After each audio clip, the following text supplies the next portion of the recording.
大家好，我就是吐槽烂片250解说电影这虎的老车。今天呢，咱们来扒一部由杨紫领衔主演的青春励志剧《要99爱》。可能总看老车视频的朋友都知道，老车其实很少说谁领衔主演什么剧，因为一部剧吧，有男主就有女主，有女主就伴随着老戏骨，所以谁领衔主演的并不重要。但是咱们今天这个剧呢，不得不说，杨紫在这个剧里的表现确实要领先其他主角一大截。相信看过这剧的朋友都知道，这剧讲的呢是一个媒体记者小黄，因为领导考虑到公司利益，不让女主报道真相，导致女主对自己从事的职业非常迷茫。结果就在这个节骨眼上吧，正好传来了他发小结婚的消息，暂时让女主脱离了现实的压力。咋回事呢？女主的老家吧，有5个和她一起长大的发小，其中有一个呢还是她青梅竹马的初恋，也就是咱们男主。本来高3毕业之后吧，他们6个都打算考到北京去，结果没想到因为各自家庭的缘故，最终他们6个人也各奔东西了。于是女主呢一合计，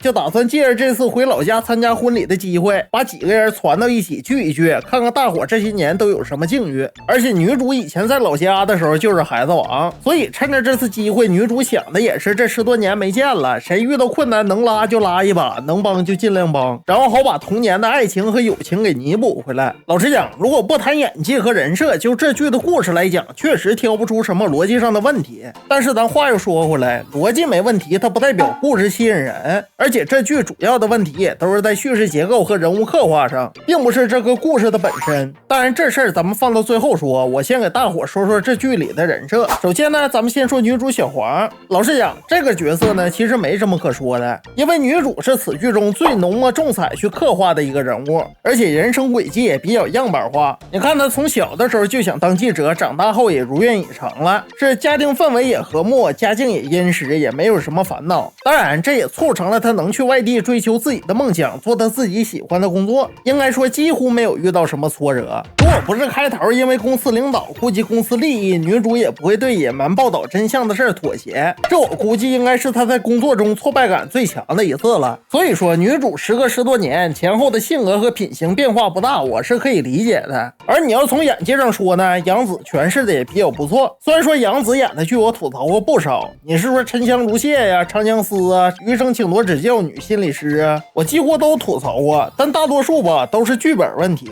而且再好的演员，你剧本不行也演不出来什么玩意儿。虽然说女心理师里面杨紫演的属实也不咋地，但我可以理解，因为不是每个演员都适合所有角色，想拓宽戏路也不是每个演员都能成功的。就比如说国内演员心目中的殿堂北京人民艺术剧院，俗称人艺，这里面胡军和于震身为同门师兄弟，都是央戏毕业的，也都是人艺培养出来的优秀演员。但胡军的戏路呢就越演越宽，上到诸葛亮、乔峰，下到王麻子都行。可于震这边的戏路呢就越来越窄，一度成为抗战题材的专业户。这早期吧还能客串几个古装的角色，现在可倒好，人家直接带货去了。当然戏路窄不代表就不是好演员了，只是你无法突破自己去演别的角色。杨紫就是这样，演技有，但你得分演什么角色。如果把199爱里面的女主和女心理师里面的女主做比较的话，我还是认为199爱里面的女主演的比较好，再加上黄英子这个角色的人生轨迹也没什么起伏，所以演起来也没什么难度。纵观全剧中所有主角，这也是唯一一个能立得住的人设了。不信大伙您再反过来看看剧中的其他主角，那真是可以说塑造的一个个就跟个提线木偶似的。这点你从女主的发小关超的身上你就能看出来，他老爸在他小的时候就酗酒成性，而且最后还把他妈给打跑了，而他呢就是在这种环境下长大的。最后大学毕业后，在当地的一所学校成为了一名老师。说实话，看似关超这个角色好像演的也没什么毛病，但是在这种成长环境下，父母从不关心他的想法，与女主这些发小分别了10多年，打死我都不信这人的性格一点都没发生变化。当然其他主角也是，女主的发小蓝一飞从小就善解人意，10多年之后也善解人意，还成功的实现了自己当舞蹈演员的梦想，丝毫不受他父亲当年抛弃他娘俩的影响。而另一个发小庄远呢，也是从小就喜欢读书，爱博功名，长大后也是从博士生开始读的。以前抹不开追女生，10多年之后也找不着女票，就一直钟情他们另一个发小方明宇。而方明宇呢，那就更逗了，10多年前在女主的身边就自卑嫉妒心重，10多年之后还是这样。虽然说10多年之后他在一个大公司里担任 HR， 但是以他的这种性格，我实在无法想象他是怎么混到公司里的人事部干活的。这家伙为了煽情，编剧还把他辞退员工的桥段弄得跟他受了多大委屈似的。这玩意儿众所周知，无论是在什么公司什么企业里，人事部和财务部都是最舒服最有权力的部门。再说了，辞退也是上面领导决定的，和他也没有半毛钱关系。你说编剧你给他设计这泼水的情节有啥用？还是想证明人事部的工作有多难呢？说白了，你再难你不也是端着饭碗去考核别人吗？所以当你看完女主的这些发小的人生轨迹，你就会发现她的这些发小虽然在工作和家庭环境上都经历了惊天巨变，但是与女主分别10多年重聚在一起之后，居然性格没发生一点变化。以前内心啥样，现在内心就啥样。我就想问问，这可能吗？而且退一万步说，咱就算这些都可能，这些发小都是陪衬，那我想问问编剧，这里面唯一的一个男主也编得跟个木头人似的，你告诉我这算哪门子的青春励志吧？10多年了，男主谁都不爱，就爱女主，从小抹不开和女主表白，重聚在一起之后磨叽了10来集，男主还是不敢表白。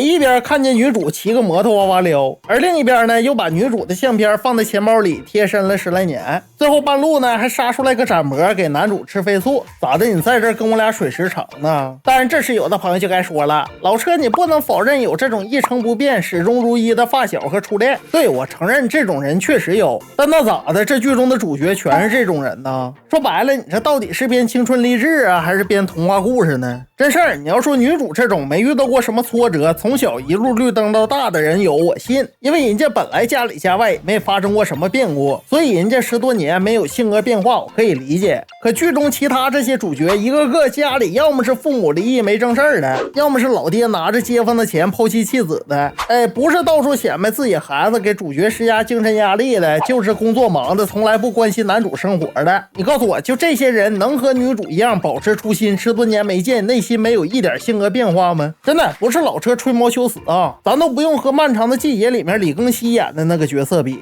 因为一般人也不可能有他这种惨痛经历。这样咱就和几年前同样叙事结构的《胆小鬼》比，里面欧豪和周依然饰演的那几个发小同样都是从小玩到大的，同样都是回忆与现实反复穿插的剧情。你看看人家从小到大在家中突逢巨变，分道扬镳后主角发生的性格变化，然后你再看看这剧，你告诉我有什么可比性？咱说句不好听的，你说这俩剧里拍的主角哪个演的更像一个活生生的人？当然这剧最让我忍受不了的还不是这些，而是这剧的叙事结构。应该说回忆与现实反复穿插的剧咱们也看过不少，但绝大多数的应该都是悬疑题材的，例如我刚才说的《漫长的季节》呀，《胆小鬼》呀。你要说青春励志的也有，像韩剧的《25、21》，林更新的那个最初的相遇，最后的别离。反正这种剧太多了，但是这里面有一个啥问题呢？就是人家回忆吧，回忆的都是用来补全后续剧情逻辑的关键情节，可要99爱里面就不一样了，这家伙回忆的都是一些无伤大雅、无关痛痒，或者说他们小时候那些陈芝麻烂谷子的破事儿，可以说对后续剧情没有任何影响，你爱看不看，看不看都行。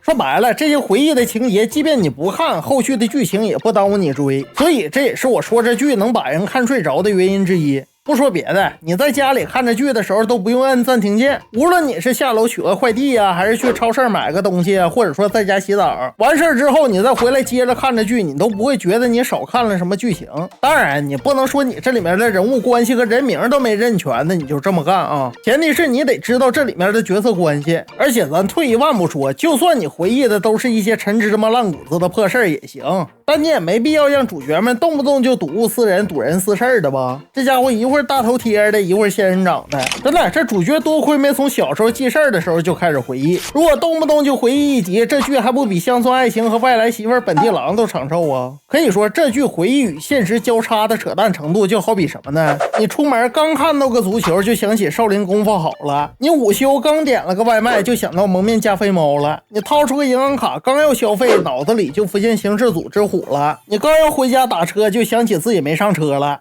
我没上车啊，我没上车啊。